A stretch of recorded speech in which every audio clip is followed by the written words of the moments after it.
O Carnaval da Mangueira.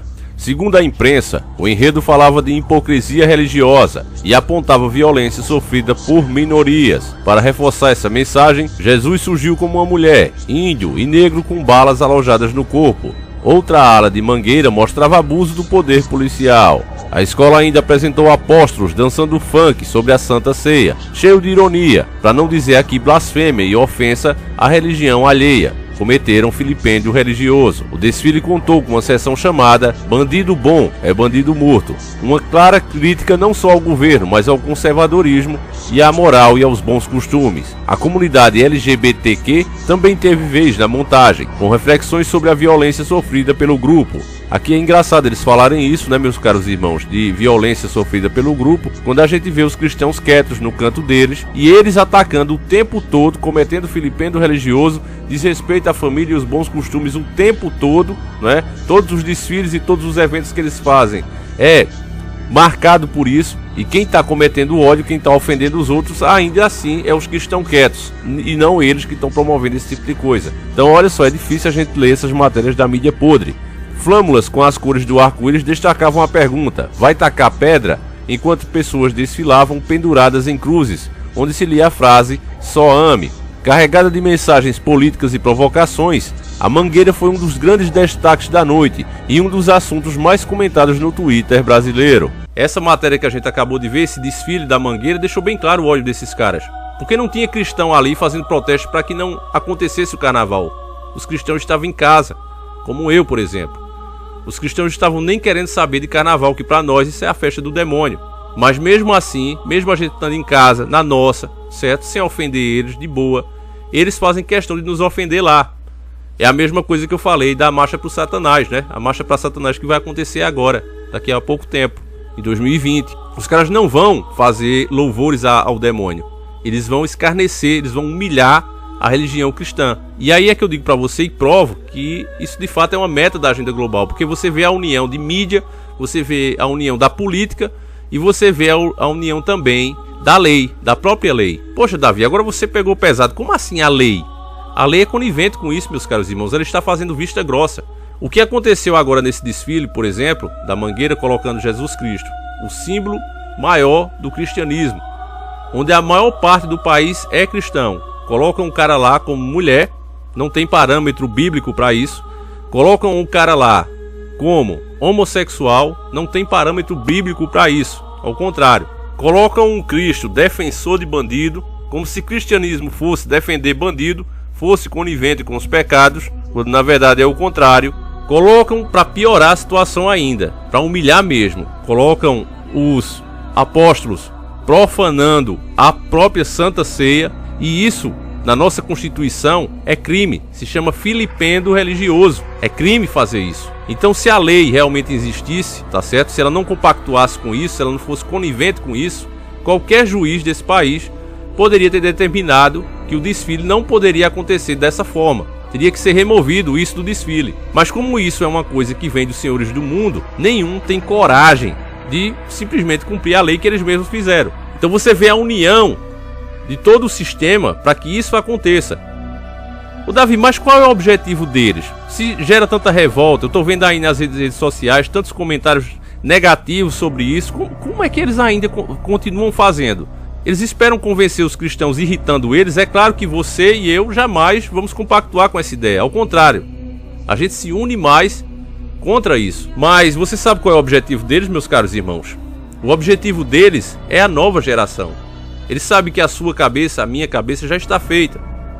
Mas a do seu filho, a do seu neto que vai vir aí um dia, é outra coisa. Eles trabalhando da forma como estão, unindo os poderes, mídia, política, lei, eles sabem que eles podem moldar a cabeça das pessoas. O seu filho que vai vir, o seu neto que vai vir em futuras gerações, não vão ver isso como você vê agora. Porque eles já vão nascer com um sistema criado. Então eles estão trabalhando muito para que isso aconteça, meu caro irmão.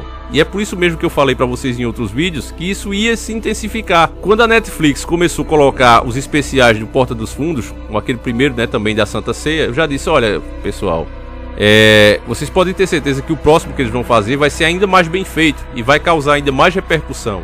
E de fato aconteceu. E o pior de tudo é que muitos cristãos, eles não sabem fazer as coisas como realmente deveriam ser feitas.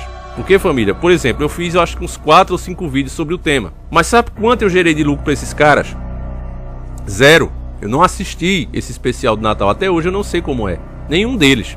Porque eu sei que o fato de eu fazer uma assinatura da Netflix, uma empresa que faz esse tipo de coisa, eu pegar e assistir esses documentários que eles produzem, esses especiais, eu estou gerando lucro para eles. Eu estou financiando a obra. Eu estou fazendo que no próximo ano isso saia ainda mais bem feito. Aí as pessoas, não, mas eu vou assistir para saber do que se trata e vou exigir das autoridades que elas façam alguma coisa. E aí as autoridades, quando vão julgar, que a maioria faz parte e compactua com essa ideia progressista, que eles chamam assim, eles dizem, olha, e até concordei com a resposta. Eles disseram aquilo, olha, Netflix só assiste quem quer. E eu até disse, foi educado a juiz e o juiz que disseram isso, porque Netflix só assiste quem paga. Então como é que você paga para assistir uma coisa e depois sai reclamando? Se você não gostou, não paga mais. Simples assim. Isso não chega na sua casa se você não pagar, se você não for atrás. Isso não é imposto a você. Agora, você não financiar esse tipo de obra é diferente também de você cruzar os braços como alguns cristãos omissos estão fazendo. Não reclamar, não, mas isso aí Cristo não vai ligar não. Isso aí eles vão se entender com Deus. Mas Deus fez cada cristão justamente para que a gente espalhe a palavra dele, para que a gente explique como as coisas realmente são, para que as pessoas não sejam condenadas. E esse tipo de coisa acontecendo, você acha que vai agradar a Deus? Você acha que vai trazer bênçãos para a nossa nação? Eu tenho certeza que não, meu caro irmão. E a sua omissão é uma das causas para que isso continue acontecendo. Porque nós não estamos pedindo que se tome nenhum tipo de medida radical.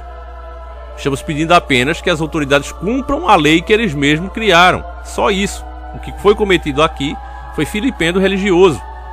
Ofender os cristãos, ofender o maior símbolo do cristianismo, e fica por isso mesmo, ainda por cima, temos uma mídia podre que elogia isso o tempo todo. Então, meu caro irmão, realmente é lamentável. E para as mulheres, para o pessoal do LGBT, eu quero deixar bem claro aqui que eu não sou machista, não sou anti-gay de forma alguma. Acredito que toda a decisão que a pessoa toma na sua vida pessoal tem que ser respeitada, tá certo? Embora a gente saiba que a religião diz que Deus não compactua com isso, mas isso é um problema, graças a Deus, o nosso Deus diz que cada um será responsável pela sua própria obra. Então se a pessoa opta por casar com outro homem ou com outra mulher, é problema dela, ela vai se entender com o Criador, não preciso me meter na vida de ninguém. Na questão das mulheres, eu tenho que deixar bem claro que eu sou a favor que a mulher receba igual o homem. Se a mulher exerce a mesma função, se ela cumpre o mesmo horário, se ela é tão competente quanto o cara, independente do sexo dela, ela tem que receber a mesma coisa. Ela não pode receber menos porque ela é mulher. Isso eu concordo plenamente. Agora, se tiver alguma mulher aqui iludida com esses direitos feministas, vocês podem ter certeza que agora estão usando isso para prejudicar vocês. Os homens, por exemplo, eles estão perdendo a coragem de chegar nas mulheres. Estão ficando mais tímidos porque o sistema está impondo isso. Tem muitas mulheres agora nesse carnaval mesmo, eu vendo em vídeos aí, que realmente é de enjoar a pessoa. As mulheres lá dançando daquelas formas obscenas pro lado dos caras, aí tem 5 rapazes e ela quer que um deles dê em cima dela. Então ela começa a se exibir pro cara seminua. E aí o cara não sabe, os rapazes estão todos juntos ali, eles não sabem para qual ela quer que chegue nela. Então um deles vai e não era o que ela queria. Então ela tem o direito de colocar esse cara como um assediador, sendo que ela mesma estava assediando primeiro. Então esse tipo de coisa está se criando para que aconteça justamente o quê? Uma desavença entre os homens e as mulheres. Eu fiz questão de ler os comentários de uma mídia aqui de internet, não é? E muitos homens culpando as mulheres por isso. Eu digo, não é as mulheres que estão pedindo isso. Essas leis estão sendo criadas por esse pessoal aí que vive de fazer isso, trabalhando para a agenda global, muitos até sem saber.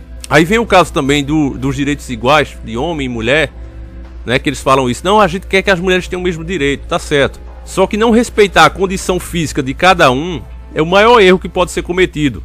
Como o Dr. Enéas disse, por mais que se faça cirurgias para modificar a nossa aparência, por dentro nós somos homem e mulher, ponto final. Então no caso de colocar uma mulher como um homem, não, os dois são iguais. Aí você estão colocando agora mulher para ser servente de pedreiro, pegando saco de cimento, e o que é que acontece com isso? Acontece problema na mama, principalmente se ela estiver amamentando. Acontece dela criar hérnias pesadas. Acontece de estourar variz por todas as pernas, porque o corpo da mulher ele não é projetado para isso. Aí o cara diz: ah, Davi, então você quer dizer que aquelas fisiculturistas estão fazendo errado? Elas têm todo um treinamento para fazer aquilo, uma alimentação. E muitas delas, essa aqui é a verdade, é um assunto polêmico e muitas pessoas não gostam de dizer.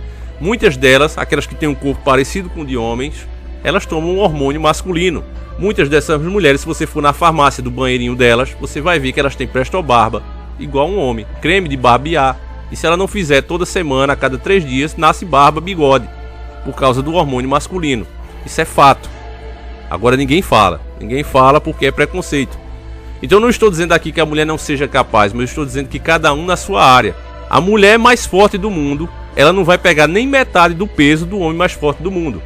Assim como também, tá certo? O melhor bailarino do mundo jamais vai ser tão gracioso, jamais vai dançar tão bem como a melhor bailarina do mundo. Cada um na sua área. E por que isso? Porque o corpo da mulher é mais flexível. Ele sempre vai se dobrar mais. Ele sempre vai fazer o movimento com mais graça. O homem jamais vai conseguir isso. Por mais que ele fique afeminado, por mais que ele tente, ele não vai conseguir fazer igual a ela. Cada um na sua área. Por que a gente não pode tirar o melhor de cada um na sua área? Mas está se criando cada vez mais jurisdição para que argumentos como esse que eu estou dizendo aqui se tornem crime. E com o avanço desse movimento, logo mais também será crime a Bíblia. Inclusive já foi feito o pedido, já comentei isso aqui várias vezes, para excluir trechos bíblicos considerados homofóbicos. Inclusive, agora esse ano, pasme com o que eu vou dizer, uma igreja se desculpou por trechos bíblicos. Foi considerado racista um trecho da Bíblia onde fala sobre a luz e a escuridão. Escutou bem, não é trecho que fale da cor da pele de ninguém, porque a gente sabe que somos todos iguais. Não tem diferença, ninguém é melhor do que ninguém. Mas a Bíblia está falando ali de luz e escuridão. Mas aí disseram: não, isso aí quer dizer então que o negro é ruim? Eu perco aqui a chave do meu carro, desligo a luz e preciso achar essa chave o mais rápido possível. Então, para mim, ou para você que está nessa situação, seria bom estar escuro? Tenho certeza que todos disseram: não, tem que estar claro, tem que ligar a luz. Como é que você vai achar a chave perdida na escuridão? Mas, do jeito que estão fazendo, você dizer esse tipo de coisa vai ser classificado como racista. Então é para aí que a gente está caminhando, meus caros irmãos. E é por isso que eu digo: você, meu caro irmão, que sabe dessas informações e que acha que não adianta reclamar, que é melhor entregar tudo na mão de Deus, sendo que Deus colocou você no mundo justamente para que você faça o que é certo. Você acha que cruzar as mãos é o certo a fazer? Você, infelizmente, é conivente com isso. Você está fazendo parte do sistema. Porque para que o mal triunfe, basta apenas que os homens bons não façam nada. E é por isso mesmo que eu não aceito essa situação. Toda vez que eu vejo isso, eu corro aqui para fazer um vídeo para vocês. O vídeo é bloqueado, o vídeo não passa, o canal perde relevância. A nossa média de inscritos era 20 mil, agora baixou para 3 mil e continua baixando. Mas não tem problema não. Outros canais estão perdendo inscritos. Tem outros que estão até em pior situação, chegando a perder 5, 6, 2 mil inscritos por semana. Você veja a situação. E é por isso mesmo que eu digo que a gente está chegando no tempo da censura. Falta pouco para isso acontecer, mas vai chegar essa hora. Agora, como eu não sou Deus, como eu não sou profeta, eu sou só um cara que faça a minha parte. Enquanto houver a mínima brecha, eu me comprometo a estar aqui. E é o que eu peço de você também, meu caro irmão. Enquanto você puder, compartilhe, fale sobre esse assunto. Só o fato de você falar, você já está fazendo muita coisa. Só o fato de você conscientizar uma pessoa. Às vezes a pessoa não tem celular, não tem PC, não tem internet. Você mesmo fale, converse com ela sobre esse assunto. Por que só falar de futebol? Por que só falar de novelas e filmes? Vamos falar do que realmente interessa, do que afeta a nossa vida. E aí sim a gente pode fazer a diferença, meus caros irmãos. E o sistema sempre temeu isso. Então, é com esse pedido, é com essa consciência que a gente vai encerrando o vídeo de hoje. E peço que você, por favor, compartilhe. Fiquem todos com Deus e a gente volta amanhã, se assim o Criador permitir. Um abraço e tamo junto.